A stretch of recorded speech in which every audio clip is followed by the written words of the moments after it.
तो नड़िया नीतिदिनिया जीवन में बहुत दरकार आसे मांगलिक कार्य हो कि किसी खाद्य सामग्री प्रस्तुति हो नड़िया को खोजा पड़ी था किंतु आपण जानिछन्ते कि नड़िया सढ़ई को व्यवहार करी अनेक सुंदर कलाकृति तैयारी करा जाई पारुछि आ सेही कलाकृति को बिक्री करी बेस भल पैसा रोजगार भी करी होउछि एभली किछि करी देखाइछन्ति युवशिल्पी देवी प्रसाद दास चलंतु देखिबा सेही सढ़ई रु कोन सबु कलाकृति तैयारी करूछन्ति आ से सबु को केमिति बिक्री करूछन्ति। आमर नीतिदिनिया जीवन में नड़ियार स्वतंत्र स्थान रही पूजा पार्वण आरंभ कर खाद्य पदार्थ यह व्यवहार करा कथा आमे समस्ते जानिछन्ति किंतु आपण जाने आश्चर्य हेबे नड़ियार सढ़ईरू अनेक सुंदर कलाकृति तैयारी होई परिबो आ एही कथा को प्रमाण करी देखाइछन्ति भुवनेश्वर युवक देवी प्रसाद दास।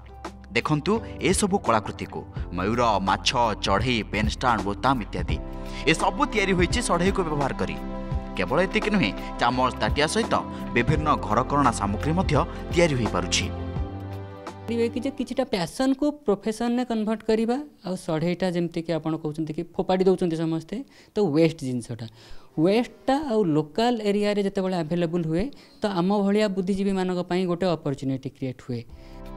नड़िया उत्पादन में आम राज्य ओडिशार स्थान चतुर्थ रही किसी निर्दिष्ट किसमर नड़िया उत्पादन केवल आमरी राज्यर पाणीपाग ही संभव जो तैयारी होता है एभली कलाकृति आ जार चाहिदा अंतर्जातीय बजार में ढेर बेसी